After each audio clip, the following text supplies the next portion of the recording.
যে উগ্রবাদী তার কোনো আসলে ধর্মের পরিচয় হয় না।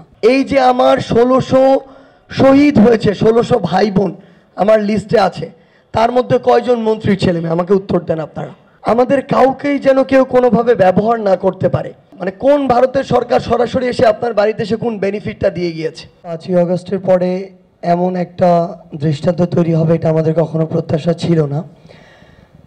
হাসনা যে জায়গা থেকে কথা বলেছে, একটু আরেক দিক থেকে যদি কথাটি বলি যে আসলে বাংলাদেশে আমাদের পরিচয় আমরা বাংলাদেশি, যে যার মতো করে যার জায়গা থেকে যার অবস্থান থেকে শান্তিপূর্ণভাবে নিজেদের আমরা ধর্ম পালন করব।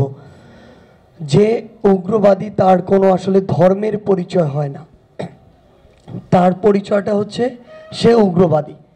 সে যদি ইসলাম ধর্মের হয় উগ্রবাদী, হিন্দু ধর্মের হয় উগ্রবাদী, বৌদ্ধ ধর্মের হয় উগ্রবাদী, খ্রিস্টান ধর্মের হয় উগ্রবাদী। আমরা দেখেছিলাম নিউজিল্যান্ডের ক্রাইস্ট চার্চে কীভাবে মসজিদে ঢুকে হামলা চালানো হয়েছে, অসংখ্য মানুষকে হত্যা করা হয়েছে। আমাদের ক্রিকেটাররাও সেখানে ছিল। যারা হামলা চালিয়েছিল যে কয়েকজন, তারা কিন্তু খ্রিস্টান ধর্মাবলম্বী ছিল।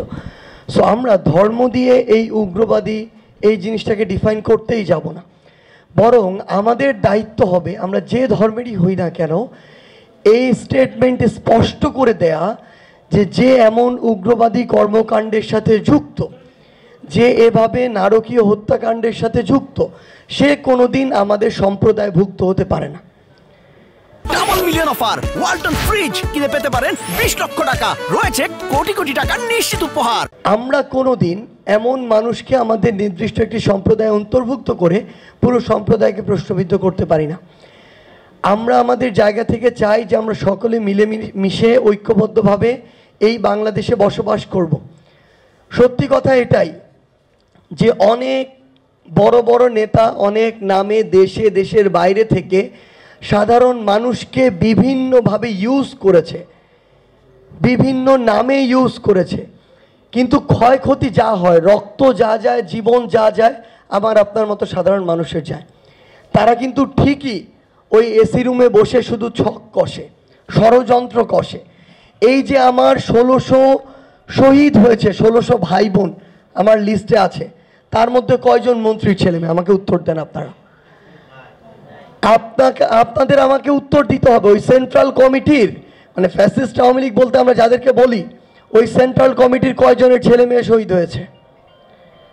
সবচেয়ে গুরুত্বপূর্ণ বিষয়টি হচ্ছে আমরা তাদের করা ষড়যন্ত্র প্ল্যানে আমরা নিজেদেরকে দিয়ে দেই, আমরা নিজেদের পরিবার নিজেদের জীবন বিলিয়ে দেই।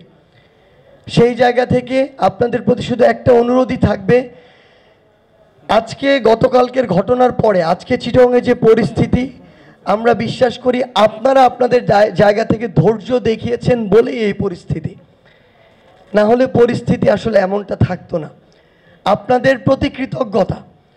এবং আমি সকল ধর্মের যারা রয়েছেন, স্পেশালি আমার সনাতন ধর্মের যারা ভাইরা বোনেরা রয়েছেন, আপনাদের প্রতি একটা অনুরোধ, আমাদের কাউকেই যেন কেউ কোনোভাবে ব্যবহার না করতে পারে। আমরা বলি পার্শ্ববর্তী দেশ ভারতের কথা বলি, মানে আমাকে বলেন না, মানে কোন ভারতের সরকার সরাসরি এসে আপনার বাড়িতে এসে কোন বেনিফিটটা দিয়ে গিয়েছে? দিন শেষে আপনার সবচেয়ে বড় পরিচয়, আমার সবচেয়ে বড় পরিচয় আমরা বাংলাদেশ, এর উপর বড় কোনো পরিচয় নাই।